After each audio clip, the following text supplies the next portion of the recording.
Hey, everybody. What I have prepared to say could take a very long time, so I may just have to give it a first pass and be satisfied with the inevitable fact, that a lot of what I had planned to say isn't going to make it into this first attempt to cover this topic, which is okay. So, I've been doing a podcast since October of 2006, which means I am in my, 14th year of doing that podcast? Is that right? I guess I'm in my 13th year, because I started in late 2006, and this is super early, 2019. And when I first started the podcast, I was really interested in the notion of a technological singularity. I had been following advances in, what I thought were going to be the big fields. Artificial intelligence, nanotechnology, biotechnology. Had been following them for quite a while, was pretty excited about it.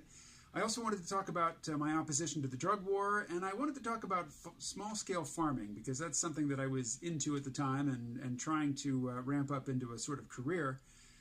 And turns out that the farming thing is just really, really hard to make a living at. The technological singularity people that I sent interview requests to mostly did not answer my interview requests. And I discovered very early on that I got really tired talking about the evils of the drug war, because, after a couple of conversations of just laying out the obvious harms of drug prohibition, if anybody is still gung-ho for, breaking down people's doors and seizing property and, all the nastiness that goes on in the name of a drug-free America, well, then, I don't want you as my audience. You're not the people I want to be creating media for. So, everything that I thought I was going to be talking about didn't really find any traction.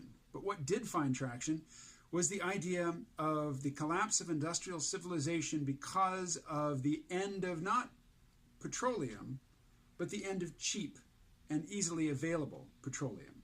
When the demand outstrips supply year after year, there will be devastating financial consequences, economic consequences. You know what? Just as I was starting the podcast, we had just passed the all-time historical peak, world production peak of conventional crude oil. But then, technology in fracking got better, and more importantly, the price of oil went up so that it was profitable to use this more resource-intensive method of, extracting petroleum from the ground. And while conventional supplies peaked back in 2005, absolute supply is reaching new heights. It has hit historic highs repeatedly since 2005.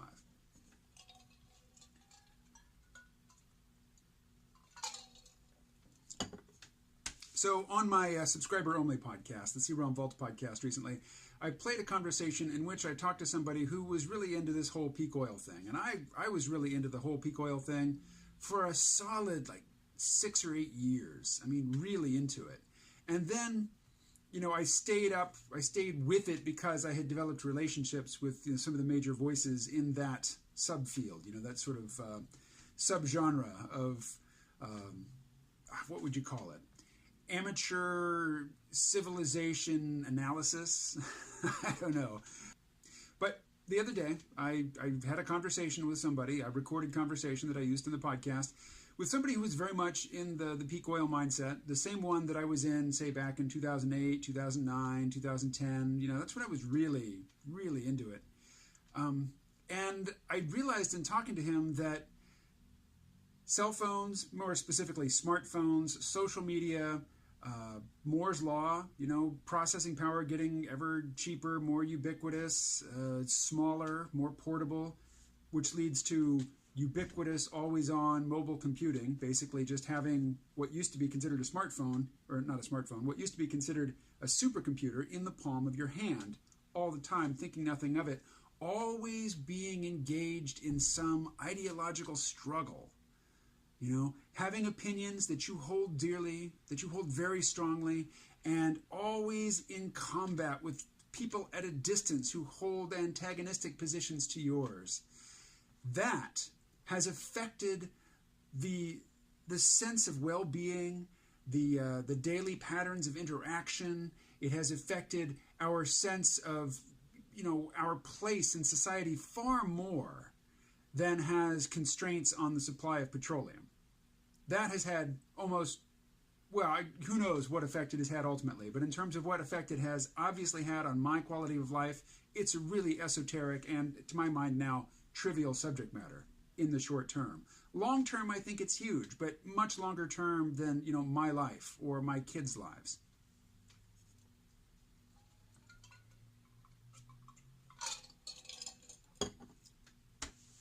And so I was saying at the end of the podcast that I really wish that back in 2006, when I started this podcast, I had tuned in more to the potential consequences, both benefits and downside consequences of social media and ubiquitous, powerful mobile computing. That turned out to be a much bigger deal, in the span of a decade and a half than did oil constraints. And I had various people respond to me because, some of the people who are invested in this topic have been listening to me talk about it since 2006, and they're not really, some of them are, but some of them are not really ready to have me say, look, I think a lot of the time I've spent devoting myself to this topic over the years has not been time well spent.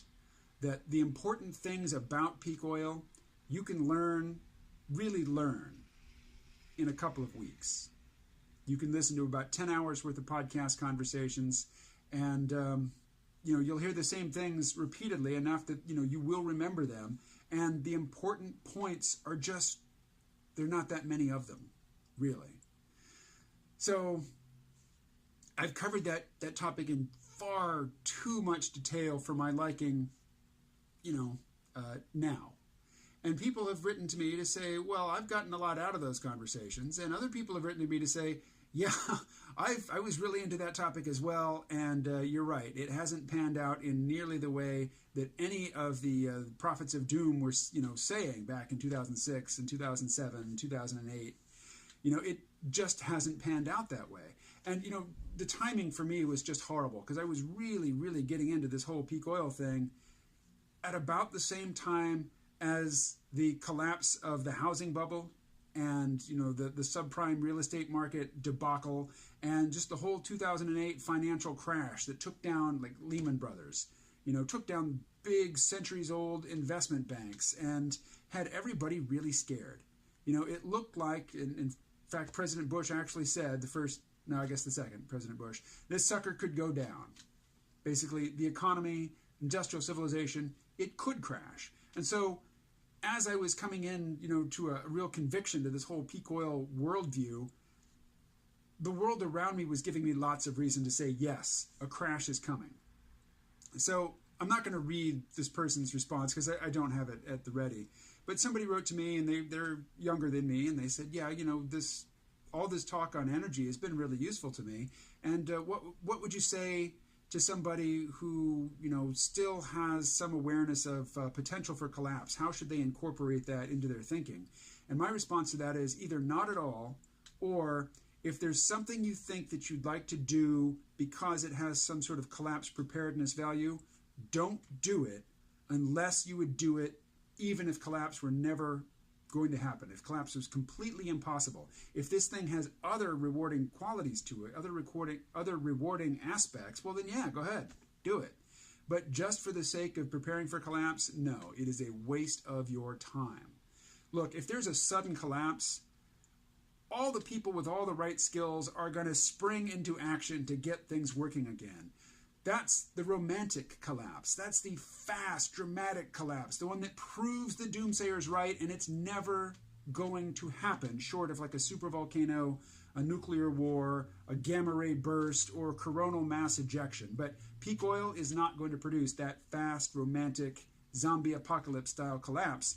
And that's bad news, because the shitty collapse is the one that proceeds over a course of decades or a couple of centuries. It moves so slowly that the people who are affected first by the collapse, the ones who are suffering in the here and now, just get blamed for their own failures, because plenty of people are still doing great. That's the collapse we get to live through. And as I say, it's a shitty collapse. It is one that has no coordinated response, no massive effort to set things right, because the people at the top are doing just fine. And things can get really, really shitty for the people at the bottom before the people at the top sweat it in the least. Shittier than anybody in America can even visualize, unless you've traveled extensively in the so-called third world, and you've seen just how shitty things can be and still be stable. So this is just the preamble to what I wanted to talk about, but I think I've reached about the length of time that I want this video to be. So I will definitely pick up on this theme and carry on with it for tomorrow's video. Thank you very much for watching. I will talk to you again very soon.